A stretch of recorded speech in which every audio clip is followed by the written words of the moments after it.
Effective speaking এর ভিতরে stories. So এই স্টোরিটাকে আপনি কিভাবে ক্রাফট করবেন সেটা যদি আপনি না জানেন, তাহলে এই যুগে কিন্তু আমরা অ্যাকচুয়ালি কোনোভাবেই মানুষকে হুক করতে পারবো না। আইএলটিএস স্পিকিং এ কিভাবে আপনি স্কোরিংটাকে হাই করবেন, ভেরি ইন্টারেস্টিং আমাদের দেশের পয়েন্ট অফ ভিউ থেকে। আমরা কথা বলতে গেলে সেটা যেই ফরম্যাটেই হোক না কেন, আপনি ওয়ান টু ওয়ান কথা বলেন বা গ্রুপের সাথে কথা বলেন, অ্যাজ এ বস হিসেবে, অ্যাজ এ লিডার হিসেবে, অথবা আপনি 100 জন মানুষের সামনে আপনি কথা বলেন, আপনি কিভাবে কথা বলবেন, কোন সেটিংয়ে, সেটা শব্দ চয়ন থেকে শুরু করে, সেটার বাচন ভঙ্গি থেকে শুরু করে, সেটার বডি ল্যাঙ্গুয়েজ কি হতে পারে, এই যে in deeper point, in deeper coverage, the art of effective speaking, you must learn this skill, you must master this skill, otherwise আপনার ভাত নাই। মানে আপনার কথা কেউ শুনবে না, কেননা মানুষের এখন অ্যাটেনশন স্প্যান ভেরি পোর। আসসালামু আলাইকুম, আপনাদের সবাইকে স্বাগত জানাচ্ছি রকমারির বইটকে। এই পর্বে আমরা আলোচনা করব দি art of speaking. Doctor AFM Amir Hossain, ওনার লেখা একটা বিখ্যাত বই, পাবলিক স্পিকিং, কমিউনিকেশন, প্রেজেন্টেশন।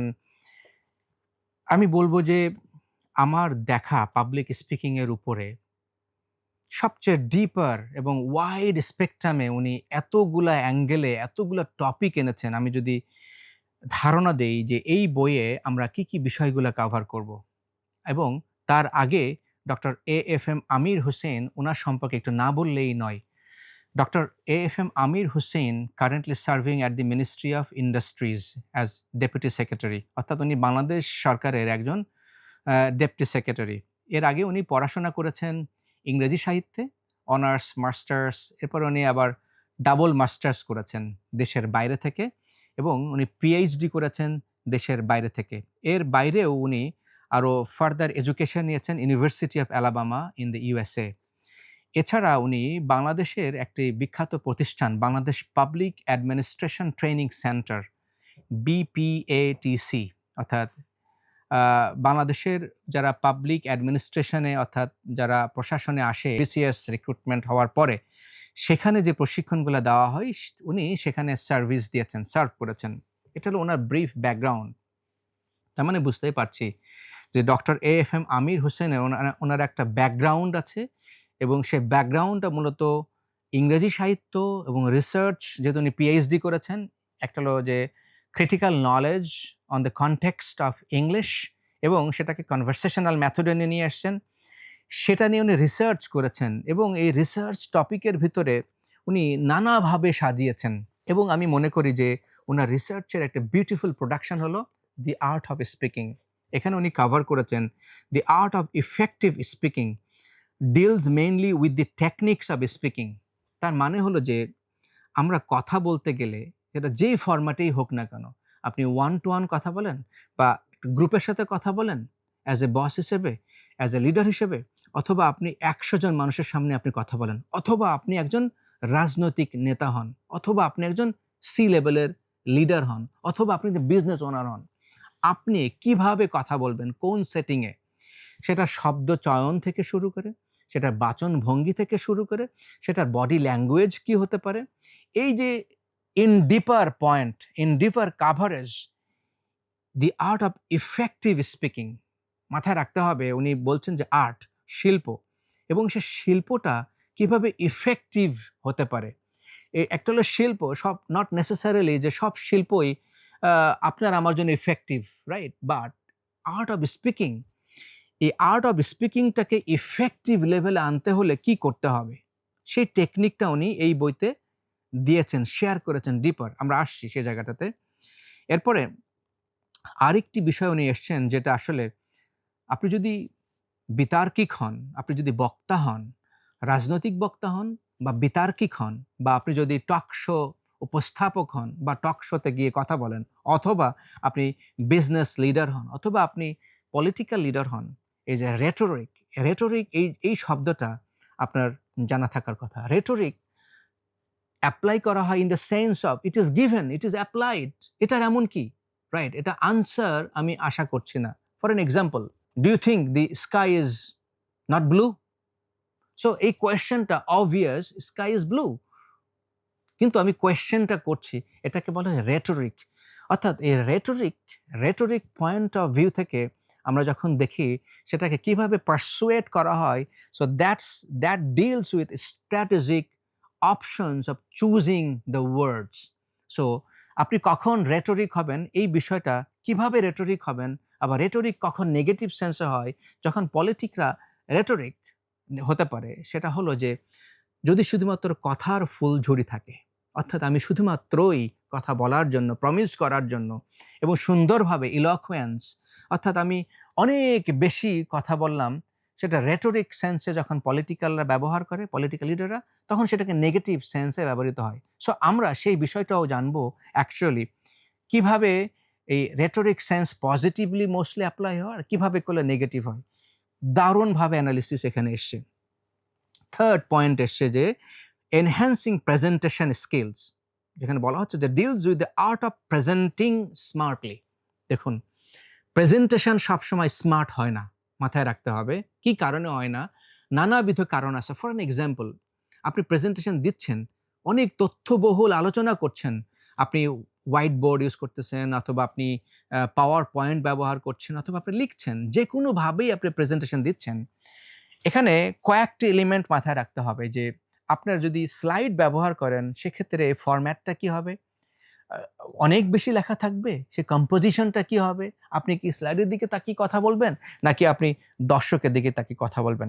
যে এই ব্যাপারটুকুকে বলা হচ্ছে প্রেজেন্টেশন। আপনি যখন কোনো কিছু প্রেজেন্ট করছেন, এই প্রেজেন্ট করার সময় কিভাবে আপনি প্রেজেন্টেশন করবেন এবং সেটাকে স্মার্টলি কিভাবে হ্যান্ডেল করবেন। সো এই যে wide coverage, so in the presentation কে দেয় না? Maybe you are a student, maybe you are a leader, maybe you are a government official, maybe you are a boss, maybe you are a career seeker. You have to present. Maybe you have an idea how to present even that idea. So, is a presentation a little bit different than public speaking. So, presentation is a good part of communication effectively. So, এই বিষয়টা নিয়েও এই বইতে detail analysis করা হয়েছে। যে fourth point হলো social English. এটা হচ্ছে deals with social expressions for day to day conversations. আমরা বিভিন্ন সোশ্যাল সেটিংয়ে কি ধরনের কথা বলি? সোশ্যাল সেটিং বলতে কি বোঝাচ্ছে? অর্থাৎ আপনি বিয়ে শাদীর অনুষ্ঠানে গেছেন, বা কোনো অন্য কোনো প্রোগ্রামে আপনি গিয়েছেন, আপনি ইনভাইটেড গেস্ট হয়েছেন, এরপরে আপনি একজন পার্টিসিপ্যান্ট হয়েছেন, আপনি কোনো বিয়ের অনুষ্ঠানে গিয়েছেন, অথবা কোনো অফিসিয়াল প্রোগ্রামে গিয়েছেন, right? Social and political or official, এই স্পেকট্রাম যদি চিন্তা করা হয়, সেখানে গিয়ে আপনি কিভাবে অ্যাকচুয়ালি নিজেকে প্রেজেন্ট করবেন? কিভাবে অন্য মানুষের সাথে নিজেকে কানেক্ট করবেন? সো দ্যাট অন্য মানুষের মনে আপনার সম্পর্কে একটা সলিড ধারণা, পজিটিভ পারসেপশনাল ইমেজ তৈরি হয়। দেখুন, অনেক সোশ্যাল সেটিংয়ে যেটা হয়, আমরা নিজেকে সুন্দরভাবে উপস্থাপন করতে পারি না। আমরা ওই একটা কর্নারে গিয়ে নিজেকে লুকিয়ে রাখি। যারা অ্যাকচুয়ালি ইন্ট্রোভার্ট, দেখবেন ইন্ট্রোভার্টরা কি করে? একটা কর্নারে, একটা টেবিলে চুপ করে বসে থাকে। যেন সে অনেক কষ্ট করে, কেউ জোর করে তাকে নিয়ে এসছে। কিন্তু আপনাকে যেতে হয় কখনো, কখনো পিয়ার প্রেশারে, কখনো, কখনো ফ্যামিলি প্রেশারে, কখনো, কখনো আপনি সোশ্যাল প্রেশারে আপনি যেতে হচ্ছে। আপনার অমুকে যাচ্ছে, তমুকে যাচ্ছে, আপনি যাচ্ছেন। কিন্তু আপনি এনজয় করেন না। আপনি একটা জায়গায় গিয়ে লুকিয়ে আছেন। কোনো রকমে অন্ধকারে বসছেন। কোনো রকমে শেষ করে বেরোতে পারলেই বাঁচেন। আমাদের চারিপাশে এরকম হাজারো মানুষ আছে। এই যে সোশ্যাল সেটিং এ নিজেকে কিভাবে উপস্থাপন করা যায়? ইভেন আপনি একটা, ফর অ্যান এক্সাম্পল, কিভাবে ভিজিটিং কার্ড দিবেন? আপনি কিভাবে একটা কনভারসেশনটাকে ট্রিগার করবেন? কিভাবে শুরু করবেন? হুট করে একটা কথার মাঝখানে আপনি কি আরেকটি কথা নিয়ে আসবেন? How indecent that would be! সেই বিষয়টা নিয়ে ডিল করা হয়েছে। দেখুন, আপনি যদি একটা সোশ্যাল সেটিং এ, মনে করেন অফিসে একটা প্রোগ্রামে গেছেন, ডিনার প্রোগ্রামে। সো সেখানে গিয়ে আপনি কোন ধরনের আলোচনা করতে পারবেন? নাম্বার 1, কিভাবে আপনি প্রশ্নটি তুলবেন? কিভাবে আলোচনায় অংশগ্রহণ করবেন? আপনার ফেশিয়াল এক্সপ্রেশন কি হবে? আপনার বডি ল্যাঙ্গুয়েজ কি হবে? আপনি কিভাবে দাঁড়াবেন? আপনি কোন ধরনের টপিক নিয়ে কথা বলবেন?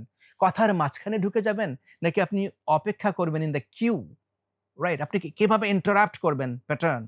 এই বিষয়গুলা এখানে দেখব যে আসলে এখানকার বাচনভঙ্গি কেমন হবে? এখানকার শব্দ চয়ন কেমন হবে? ভেরি স্পেসিফিক আমি ১৭ বছর কাজ করেছি মাল্টিন্যাশনাল অর্গানাইজেশনস অ্যান্ড একটি local bank which is BRAC bank. So সেখানে আমি দেখেছি যে actually corporate structure, corporate setting and local setting two different thing. So corporate structure, high corporate structure, international, multinational organizations, donor running oriented organizations, which is NGO sector, and other social gatherings. যে কয়দিন আগে আমি একটা social gathering এ গেলাম, which is একটা অর্গানাইজেশনে international launching programme. তো সেখানে গিয়ে এরকম আপনি প্রোগ্রামে যাচ্ছেন, বিভিন্ন অনুষ্ঠানে আপনি যাচ্ছেন অতিথি হয়ে বা এজ এ গেস্ট প্রেজেন্ট আপনি যাচ্ছেন শুধুমাত্র এজ এ পার্টিসিপেটর হিসেবে। সো আপনি কিভাবে সেখান থেকে গ্রেটার আউটকাম তৈরি করতে পারেন? নেটওয়ার্কিং এর মাধ্যমে হতে পারে, কমিউনিকেশন এর মাধ্যমে হতে পারে। Even just how you present. যে এই বিষয়টুকু অ্যাকচুয়ালি সোশ্যাল ইংলিশে ডিল করা হয়েছে এই বইয়ে। 5th IELTS স্পিকিং এ কিভাবে আপনি স্কোরিংটাকে হাই করবেন। ভেরি ইন্টারেস্টিং আমাদের দেশের পয়েন্ট অফ ভিউ থেকে। আমরা সবাই অ্যাকচুয়ালি একটা বিশাল অংশ দেশের বাইরে যাই পড়াশোনার কারণে, হায়ার স্টাডিজ এর কারণে। আমরা দেশের বাইরে যাই ইমিগ্র্যান্ট হয়ে। সো তাদের জন্য IELTS এ ডিফারেন্ট পিলার থাকে। সেই ডিফারেন্ট পিলারগুলোর ভিতরে স্পিকিং একটি one of the important pillar. অর্থাৎ আপনি কিভাবে কথাবার্তা বলবেন so that you raise your score in IELTS। খুবই গুরুত্বপূর্ণ। এই বিষয়টি নিয়েও লেখক অত্যন্ত আমি বলব যে সুনিপুণভাবে সেখানে ফুটিয়ে তুলেছেন। আমরা সবাই IELTS স্কোর এবং সেখানে একটা মনে করি যে একটা ভয়ের জায়গা, ভীতির জায়গা। সেখানে আমি কথা বলতে পারি না। আমি বাংলা আমি আমি I am not a native speaker. আমি তো বাংলা বলি। সো সেখানে আমি কিভাবে ইংলিশ বলবো এবং সেটাকে অ্যাসেস করা হবে। আমি পারবো কি পারবো না সেই বিষয়টিও লেখক সুন্দরভাবে এখানে তুলে ধরেছেন। 6th vocabulary building. কিভাবে আমার শব্দের ভান্ডার আমি সমৃদ্ধ করব। আপনি IELTS দেন, আপনি SAT, আপনি স্কোরিং, আপনি টেস্টে আসেন, অথবা আপনি একজন ভালো উপস্থাপক হতে চান, অথবা ভালো বক্তা হতে চান, বা আপনি ট্রেনিং ইন্ডাস্ট্রিতে কাজ করতে চান একজন ট্রেনার হিসেবে বা একজন কোচ হিসেবে। So you need to build your vocabulary. আপনার ব্যবহার বিধি কনটেক্সটের উপরে নির্ভর করবে। অর্থাৎ আপনি একটি শব্দ একটা রাজনৈতিক সেটিং এ ব্যবহার করলেন, can you use that in a official setting? আপনি অফিসিয়াল সেটিং এ, অফিসিয়াল ডেকোরামে যে শব্দটি বলবেন, সেটা সোশ্যাল গ্যাদারিং এ অর্থাৎ পারিবারিক গ্যাদারিং এ আপনি হয়তো সেই জিনিসটুকু, সেই শব্দটুকু ব্যবহার করলে অ্যাপ্রোপ্রিয়েট ফিলিং তৈরি হবে না, অ্যাপ্রোপ্রিয়েট কানেকশনস তৈরি হবে না, অ্যাপ্রোপ্রিয়েট মিনিং হবে না। সো এই যে সিনোনিমিক্যাল যে শব্দগুলি আছে, সে শব্দের ভান্ডারকে অ্যাকচুয়ালি আমরা কিভাবে সহজ করব? বলা হচ্ছে যে will provide techniques to deal with words the easiest way. সহজভাবে। দেখুন আমি একসময় ৩৫০০ শব্দ মুখস্থ করেছিলাম। So in my early stage of my life when আমি কলেজে বা ইউনিভার্সিটি পড়ার সময় ৩৫০০ শব্দের যে ভোকাবুলারি, সেটা সিনোনিমস আমি কার্ড বানিয়েছিলাম। এখানে বিভিন্ন মেথডের কথা বলা হচ্ছে। আপনি কিভাবে কার্ড ব্যবহার করবেন, কি টেকনিক ব্যবহার করতে পারেন, সে কার্ডের পিছনে কি লেখা থাকবে, আপনি ভুলে গেলে কি করবেন। So will share different techniques as well to build the vocabulary. Very strong techniques. The last but not the least, যেটা এই বই ডিল করছে, যে কমন স্ট্রাকচারস। এই কমন স্ট্রাকচারস বলতে আমরা কি বলছি? যে to help us to master speaking accurately within the shortest possible time. অর্থাৎ আপনি স্পিকিংয়ে বা কমিউনিকেশনে বা প্রেজেন্টেশনে মনে করেন যে আপনি এখন যে স্টেজে আছেন, ইউ আর নট কনফিডেন্ট, ধরে নিচ্ছি, you are nervous, you are shaky, you are not sure how to express. তাহলে এটাকে বলছি যে ভেরি প্রাইমারি লেভেল, অর্থাৎ আমি এখনো লেভেল 1 এ আসি নাই। সো এই লেভেল 1 এ আসি নাই এমন জায়গা থেকে কিভাবে আমি লেভেল 1, লেভেল 2, লেভেল 3 যদি অ্যাডভান্স ধরি, মাস্টার যদি ধরি লেভেল 3, এই জায়গা থেকে আপনি লেভেল 3 তে কিভাবে আসবেন? অর্থাৎ গ্র্যাজুয়াল আপলিফটমেন্ট অফ ইউর পজিশন। অর্থাৎ আপনার অবস্থানে গ্র্যাজুয়ালি আপনি কিভাবে, অর্থাৎ ল্যাডার, একটা মইকে বেয়ে আমরা উপরে উঠি, সেটা কিভাবে উপরে উঠবেন step by step. It's a art, it's a technique এবং এটা লার্নেবল স্কিল। এখন আপনি ভাবতে পারেন আমার তো মাস্টার হওয়ার দরকার নেই। কিন্তু এই বই আপনাকে মাস্টার হওয়ার টুলস, মেথডস যেটা আমরা আলোচনা করব various way. For an example, pause. এই পজের মিনিং হলো থামুন। এখন আপনি যখন কথা বলছেন, কথা বলার ভিতরে আপনি কখনো থামবেন। থামার পরে আপনি দর্শকের দিকে তাকাচ্ছেন। এই যে আমি থামলাম, কতটুকু সময় ধরে থামবো? কেন থামবো? This is a art. কেন থামবো? আমি যখন একটা গুরুত্বপূর্ণ কথা বললাম, আমার এই কথাটা শ্রোতার মনের ভিতরে একটা ইমেজ তৈরি করবে, সে মিনিং ড্র করবে। দ্যাট মিনস সে প্রসেসিং করবে। কোথায়? তার মাথার ভিতরে। শুধু বলে গেলেই হবে? তাকে সময় দিতে হবে। সো আমি কতটুকু সময় দেব? কিভাবে সময় দিব? এইটাকে বলা হচ্ছে পজ। এই পজটাকে একটা ব্যবহার করা, আয়ত্ত করা একটা বাউন্ডারি আছে। যে আমি কোন জায়গায় গিয়ে পজ দেব? কতটুকু সময় পজ দিব? পজের সময় আমার আমার এক্সপ্রেশনটা কি হবে? আমার চাহনি কি হবে? আমার হ্যান্ড জেস্চার কি হবে? আমার বডি জেস্চার কি হবে? ফেশিয়াল এক্সপ্রেশনটা কি হবে? অর্থাৎ I M curious to know আপনি আমার কথায় কি বুঝলেন? এই যে বডি ল্যাঙ্গুয়েজ দিয়ে তাকে বোঝানো, আই এম ওয়েটিং আপনি কি বুঝছেন? এই যে অ্যান্ড তার দিকে তাকিয়ে আমি বুঝে যাব সে বুঝেছে কি বুঝে নাই। অর্থাৎ সে কি ব্ল্যাংক লুকে আছে? সে কি কনফিউজড? নাকি এমনিতেই মাথা ঝোঁকাচ্ছে? অনেকে হয় না? আমরা অনেক সময় কিন্তু আসলে আমি বুঝি নাই। অন্যরা যেন না বুঝে আমি সেটাকে ঢাকার জন্যই আমি মাথা নাড়ছি। সো আমার এই চোখের দৃষ্টিভঙ্গি তার দিকে তাকিয়ে আমাকে বুঝতে হবে সে অ্যাকচুয়ালি কি এমনিতেই মাথা ঝুঁকাচ্ছে নাকি অ্যাকচুয়ালি সে আমার সাথে আছে। তাকে ডিসরেসপেক্ট না করেই আমি এই যে using powerful pause I can shake him up এবং ওই জায়গা থেকে আমি তাকে বের করে আনতে পারি। অ্যাট দ্য সেম টাইম কেউ একজন আমার সাথে ইন্টারঅ্যাক্ট করছে, সে আরো একটু বুঝতে চায় যে পজ ইজ এ ট্রানজিশন হতে পারে। রাইট?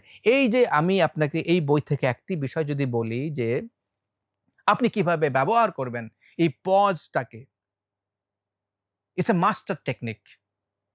আমি বলি আমার ভাষায়, দ্য পজ ক্রিয়েট প্রেগন্যান্স। ব্যাপারটা একটু ব্যাখ্যা করি। পজ কিভাবে প্রেগন্যান্স তৈরি করে? আমরা সবাই বুঝি যে প্রেগন্যান্ট মানে কি? অর্থাৎ অন্তঃসত্ত্বা হওয়া। এবং প্রেগন্যান্ট কখন হয়?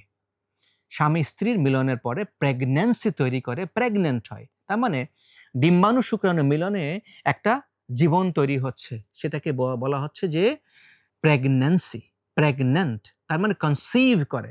দুটি শব্দ আমি বললাম, প্রেগন্যান্ট অ্যান্ড কনসিভ। কনসিভ করা হলো অর্থাৎ সংযোগ ঘটেছে ডিম্বাণু শুক্রাণু এবং সংযোগটা রাইট টাইমে হয়েছে, রাইট ফ্রেমে হয়েছে, রাইট অ্যাটমসফিয়ারে হয়েছে, যেটা মায়ের পেটের ভিতরে একটা নির্দিষ্ট এনভায়রনমেন্টে। সবসময় কি প্রেগন্যান্সি তৈরি করে? নো। তার মানে একটা নির্দিষ্ট টাইম, নির্দিষ্ট কন্ট্রোলড এনভায়রনমেন্টে ওটা যখন সংযুক্ত হচ্ছে লক্ষ লক্ষ ডিম্বাণু শুক্রাণুর ভিতরে রাইট ম্যাচিংটা হচ্ছে পজিটিভ পজিটিভ পজিটিভ নেগেটিভ, এই যে শুক্রাণু ডিম্বাণু, তখন কনসিভড হয়। অর্থাৎ কনসিভ মানে বাচ্চাটা জন্ম করার প্রথম স্টেজে চলে এসছে। প্রথম স্টেজ মানে কি? মিলন ঘটেছে, কনসিভড হয়েছে। দেখুন, আপনি আমি যখন কথা বলি তখনও কনসিভড হওয়া প্রয়োজন আছে। অর্থাৎ আমি যে কথাগুলো বললাম কিভাবে কনসিভ হবে? আমি যে কথাগুলো বললাম আপনার মনের ভিতরে প্রেগন্যান্সি ক্রিয়েট করতে হবে। অর্থাৎ আপনি বুঝেছেন একটা প্রোডাকশন তৈরি হচ্ছে, একটা আইডিয়া তৈরি হচ্ছে। আপনি clear and you are very sure what I meant. তার মানে এই যে আদান-প্রদান আপনার আমার ভিতরে আমি বলছি আপনি শুনছেন। এই যে ডিম্বাণু শুক্রাণু, রাইট? এই আদান-প্রদানের ফলে একটা রাইট মেসেজ আপনার ভিতরে তৈরি হয়েছে। সেটাকে আমি বলছি কনসিভড। অর্থাৎ it's an output. You understood. As a result আপনি এটা জানেন, ক্লারিটি এসছে। আর তা যদি না হয় আমি বলে গেলাম, আপনি শুনলেন, মাথা নট করলেন, ফিজিক্যালি প্রেজেন্ট আছেন, কনসিভড হয় নাই, কিছুই বোঝেন নাই, কিছুই হয় নাই, তার মানে কনসিভড হলো না। এই যে পজ, এইজন্যই এটা আমার তৈরি করা একটা শব্দ যেটা আমি এই বইয়ের সাথে মিলিয়ে বলছি।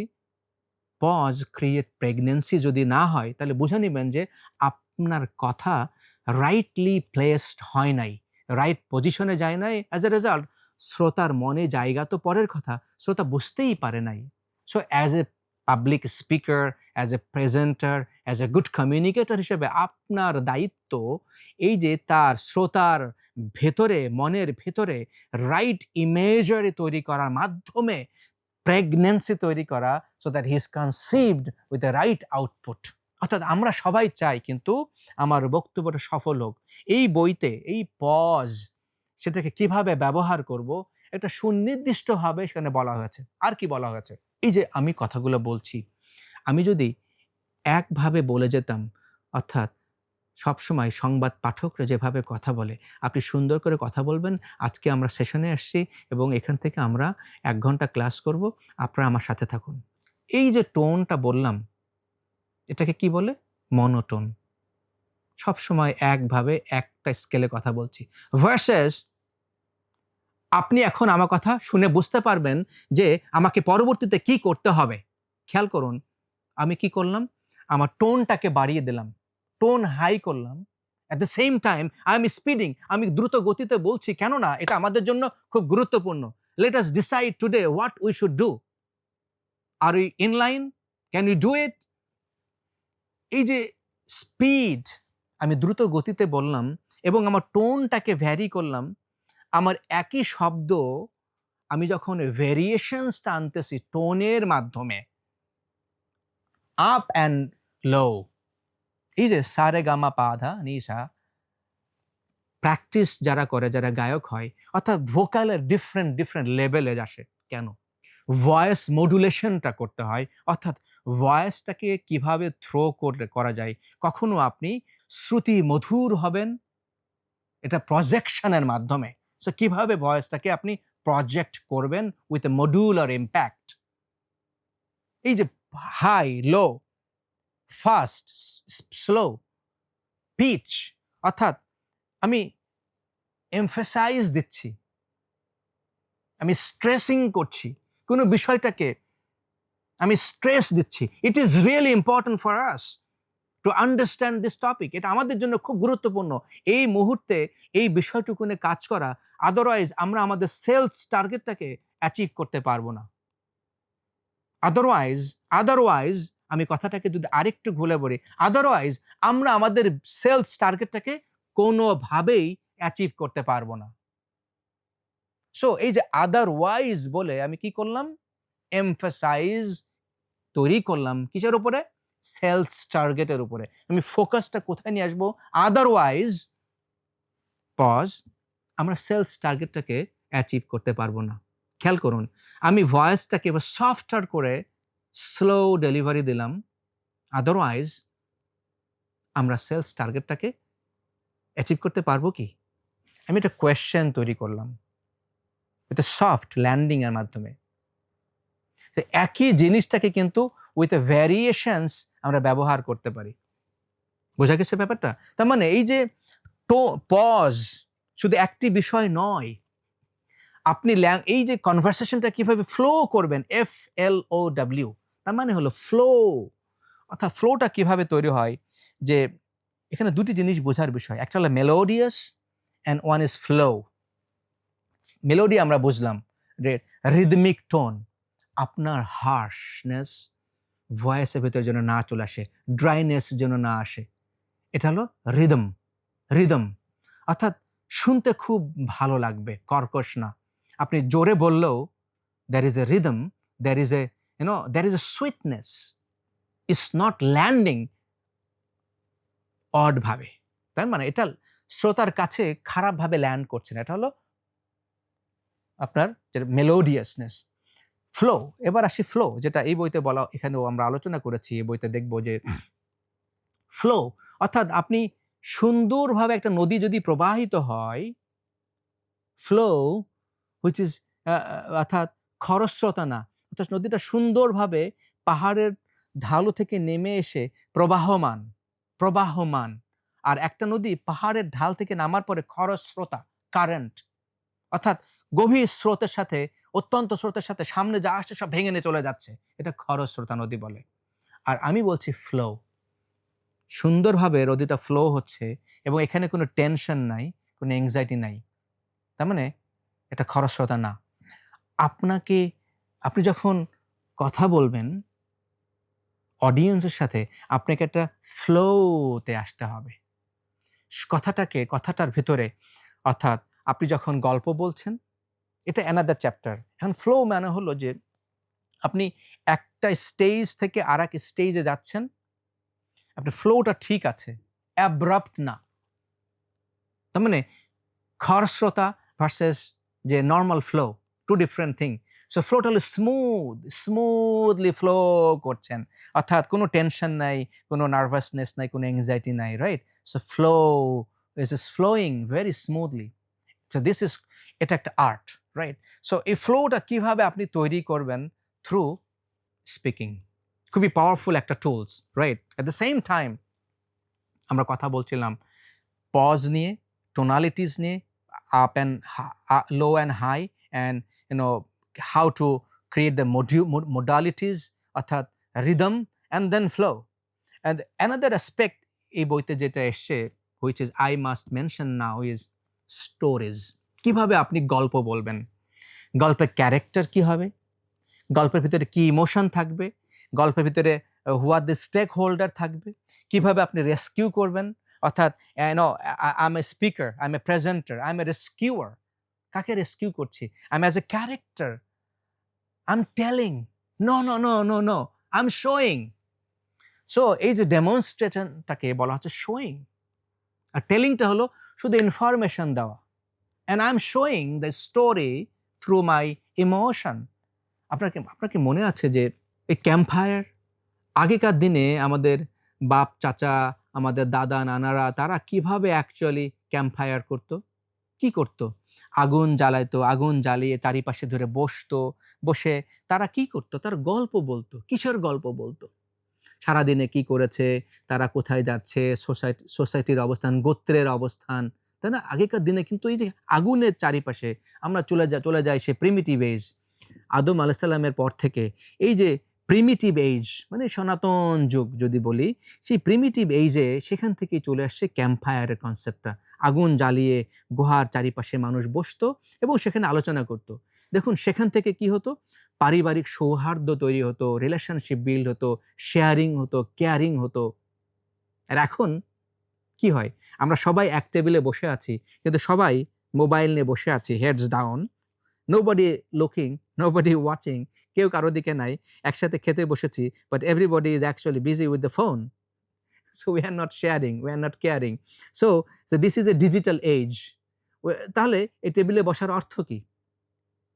রাইট? সো আগেকার দিনে যে কনসেপ্টটা আসছে যে ক্যাম্প ফায়ার করা, গল্প বলা।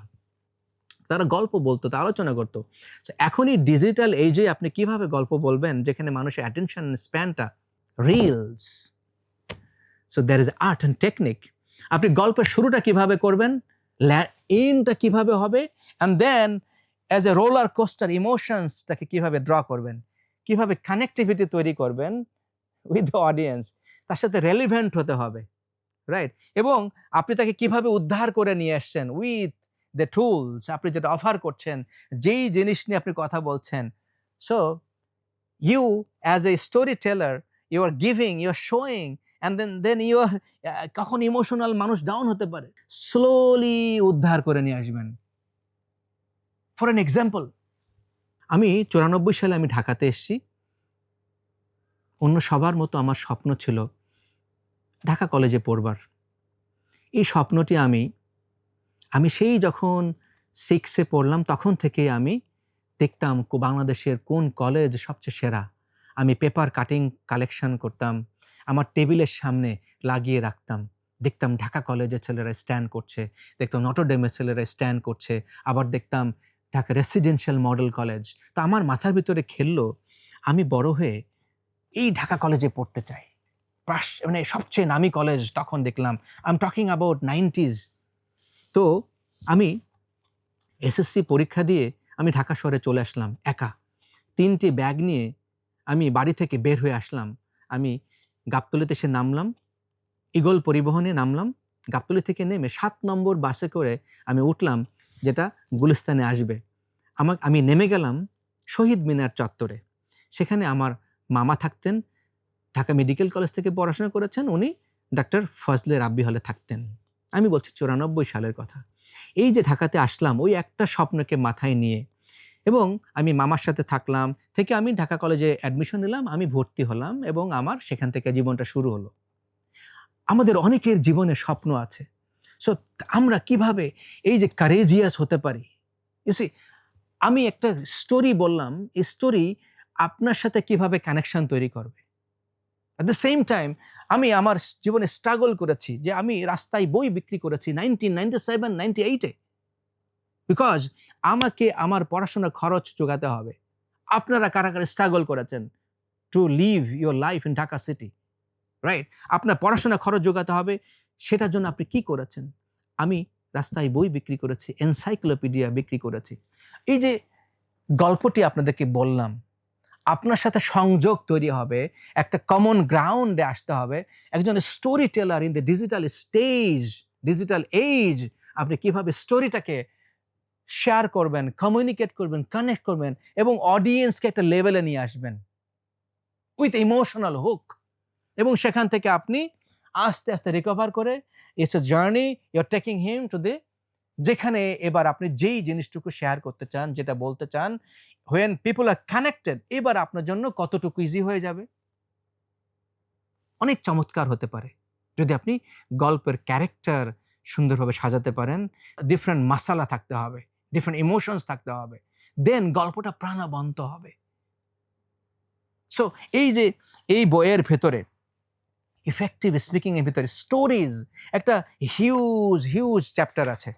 সো এই স্টোরিটাকে আপনি কিভাবে ক্রাফট করবেন ইফেক্টিভ স্পিকিং কনটেক্সটে, সেটা যদি আপনি না জানেন, তাহলে এই যুগে কিন্তু আমরা অ্যাকচুয়ালি কোনোভাবেই মানুষকে হুক করতে পারবো না। কেননা আপনাকে বলছি, this is the age of cell phone. And আপনি যদি বোর্ড হন, মানুষ কি করবে? এই যে স্ক্রিন খুলে ফেলবে, সেখানে গিয়ে এইখানে কানেক্টেড হয়ে যাবে। সো আপনি একজন স্পিকার হিসেবে you lose the ground. So mesmerising হওয়ার জন্য, কানেক্টিভিটি তৈরি করার জন্য আপনাকে গল্প বলার টেকনিকটা শিখতে হবে। এই বই আপনাকে এই গল্প বলার, আমি যেভাবে বললাম, এই গল্পগুলার বলার টেকনিকটাকে রপ্ত করতে সাহায্য করবে। সো স্টোরি টেলিং বর্তমান দুনিয়ার, আপনি যদি পাবলিক স্পিকার হতে চান, গুড প্রেজেন্টার হতে চান, গুড কমিউনিকেটর হতে চান, লিডার হতে চান, পলিটিক্যাল লিডার থেকে শুরু করে social leader, organisation leader, you must adopt this skill, you must learn this skill, you must master this skill. Otherwise আপনার ভাত নাই, তার মানে আপনার কথা কেউ শুনবে না। কেননা মানুষের এখন attention span very poor. Story is a great hook with emotions. আপনি ইমোশনের সাথে যখন মানুষকে কানেক্ট করতে পারবেন, এই দেখুন আর জে কিবরিয়া, তার যে শো, এই যে এটা এত মানুষের কাছে কিভাবে গিয়েছে, সে সাধারণ মানুষের, গণমানুষের ইমোশন, এই যে হারানো প্রাপ্তি, যে একটা এপিসোড আছে যেটা হারানো মানুষকে খুঁজে দেয়। সো এই যে প্রতিটা মানুষ কিছু না কেউ না কেউ হারিয়েছে, অর্থাৎ গণমানুষের ইমোশন সেখানে কানেক্টেড। আপনাকে বুঝতে হবে যে ইমোশন যদি সেখানে না থাকে গল্পের ভিতরে, তাহলে সেই গল্প মানুষ খাবে না। At the same time ethical stories হতে হবে, মিসলিডিং স্টোরিজ হলে হবে না, এবং কানেক্টেড হতে হবে এবং রেলিভেন্ট হতে হবে। এবং স্টোরি কতক্ষণ বলবেন, কতক্ষণ ধরে বলা যাবে না, this is very important. Too much ডিটেইলে গেলে আপনার কোর মেসেজটা নষ্ট হয়ে যাবে। This is also one very important thing, যেটা আমাকে খেয়াল রাখতে হবে। So story is a great tool. যারা আমরা কথা বলি, যারা আমরা মানুষকে বোঝাতে চাই, আমরা টিচার, ট্রেনার, বক্তা, doctor, engineer, bank managers, customer service managers, সবার জন্য এই স্টোরি টেলিংটা খুব গুরুত্বপূর্ণ বক্তা হবার জন্য। আরেকটি বিষয় যেটা হলো যে the power of questions as a public speaker. Questioning করার যে দক্ষতা থাকতে হবে, আপনি কোয়েশ্চেনটা ডিফারেন্ট লেভেলে করতে পারেন, ডিফারেন্ট লেয়ারে করতে পারেন, সেই বিষয়গুলো আপনাকে রপ্ত করতে হবে অ্যাজ এ পাবলিক স্পিকার। আপনি কি ক্লোজ এন্ডেড কোয়েশ্চেন করবেন or open-ended question করবেন? So as a public speaker, you have to know the questioning techniques, questioning tools, এবং ডিফারেন্ট লেয়ারে কোয়েশ্চেন করতে হবে। এবং আপনি যখন প্রেজেন্টেশন দিচ্ছেন, দেখুন এই বইতে বলা আছে the 5S approach to effective presentation. এই 5S approach এটাকে ব্যবহার করে আপনি প্রেজেন্টেশনটাকে মেসমেরাইজ করতে পারেন, রেলেভেন্ট করতে পারেন। সো সেটা আমরা বুঝতে পারবো যে প্রেজেন্টেশন স্কিলের জন্য the 8 C's of effective language use, 8 C's of effective language, সেটা আমাদের অ্যাকচুয়ালি জানা দরকার। প্রেজেন্টেশন স্কিলের জন্য চেকলিস্ট। সো এরকমভাবে গেইনিং অ্যাটেনশনের জন্য কি করবেন, ইফেক্টিভ ভিজুয়ালের জন্য কি করবেন, গোল সেট কিভাবে করবেন, সো রিহার্স দ্য প্রেজেন্টেশন কিভাবে হবে, কোয়েশ্চেন আনসার কিভাবে করবেন। সো এই সমস্ত বিষয়গুলা একটা great topic, enhancing presentation skill, এই বইয়ের চ্যাপ্টার 12-এ দেওয়া আছে। সো এই বিষয়গুলা আমরা যখন রপ্ত করতে পারবো, আমাদের প্রেজেন্টেশনটা, আমাদের কমিউনিকেশনটা, আমাদের পাবলিক স্পিকিংটা কি আরো ডিপার হতে পারে না? অবশ্যই পারে। একটু খেয়াল করে দেখুন যে এটাকে যদি আমি ইন্টিগ্রেট করতে পারি with my job, with my business, what ever I am doing, আমি পলিটিক্যালি লিডার হতে পারি, আমি সোশ্যাল লিডার হতে পারি, আমি আমার বিজনেস লিডার হতে পারি। যে কোনো জায়গাতে আপনার এই প্রেজেন্টেশন স্কিলটা খুবই জরুরি। কিন্তু আনফরচুনেট বিষয় হলো যে আমরা মনে করি যে অ্যাকচুয়ালি পাবলিক স্পিকিং শুধুমাত্র পাবলিক স্পিকারদের জন্য, অর্থাৎ যারা অ্যাকচুয়ালি বক্তা। এটা ভুল ধারণা, এটা রং ধারণা। সেটা আপনি এই বই পড়লেই বোঝা যাবে যে 7 টাইপস অফ মিনিং আপনি তৈরি করতে পারবেন through your speaking. 7 types of meaning.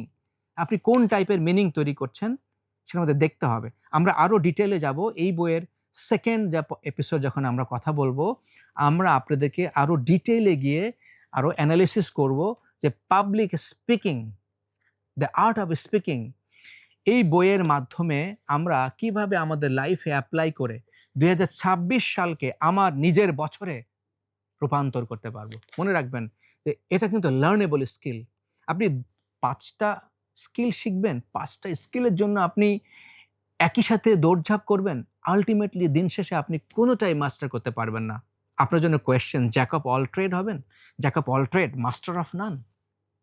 কোনো কিছুই আপনি মাস্টার না, নাকি আপনি একটি স্কিলের উপরে মাস্টার হবেন এবং মার্কেট প্লেসে নিজেকে মাস্টার হিসেবে, এক্সপার্ট হিসেবে নিজেকে আবির্ভূত করবেন। এই ডিসিশন নেওয়ার ভারটা আপনার। কিন্তু আমি পাবলিক স্পিকিং কোচ হিসেবে certainly global trend, global recognition এবং গ্লোবাল অ্যাকসেপ্টেন্স ভার্সেস আমাদের দেশীয় ইন্ডাস্ট্রিতে অফিসিয়াল অ্যাসপেক্টে যারা ভালোভাবে যোগাযোগ করতে পারে, কমিউনিকেট করতে পারে, ভালো গল্প বলতে পারে, ভালো প্রেজেন্টেশন দিতে পারে, ভালো বক্তব্য দিতে পারে, ভালোভাবে টিম লিড করতে পারে, তাদের সবার জন্য আর্ট অফ স্পিকিং বা পাবলিক স্পিকিং হতে পারে গেম চেঞ্জার। রকমারি বৈঠকে এই নতুন সিজনে যেহেতু আমি আপনাদের সাথে আসছি, কোচ কামরুল হাসান, আমার পছন্দের বিভিন্ন বই আপনাদেরকে দেখিয়েছি, যেটা নিয়ে আমরা ডিপার অ্যানালিসিস করব পাবলিক স্পিকিং এর উপরে, সেলসের উপরে, সেলফ ডেভেলপমেন্টের উপরে এবং রুহের চিকিৎসা, আধ্যাত্মিকতার জগৎ, স্পিরিচুয়াল ডেভেলপমেন্ট, সেই জায়গাটা নিয়ে আমরা কথা বলবো। এর বাইরেও যদি আপনাদের নিজস্ব কোনো চয়েস থাকে যেটি আপনি মনে করেন আপনার জন্য গুরুত্বপূর্ণ, আমাদেরকে জানান। আপনাদের চাওয়ার উপরে ভিত্তি করে সেখান থেকে আমিও নির্বাচন করব পরবর্তীতে কোন বইটা নিয়ে আমরা ডিপার অ্যানালিসিস করতে পারি। সো আপনার এই মতামত আমাদের জন্য খুবই গুরুত্বপূর্ণ। আপনাদের সাথে থাকার জন্য ধন্যবাদ জানাচ্ছি। বৈঠকের পরবর্তী এপিসোড দেখার আমন্ত্রণ জানিয়ে আজকে আপনাদের এখান থেকে বিদায় নিচ্ছি। আপনারা সবাই ভালো থাকুন, সুস্থ থাকুন। আসসালামু আলাইকুম ওয়া রাহমাতুল্লাহ। 1 লক্ষাধিক পণ্য আর অসংখ্য সুবিধা নিয়ে আস্থার রকমারি আপনার দৌড়ে। যা কিছু দরকারি সাথে আছে রকমারি। বই ও পণ্য অর্ডার করতে ভিজিট করুন এখনই।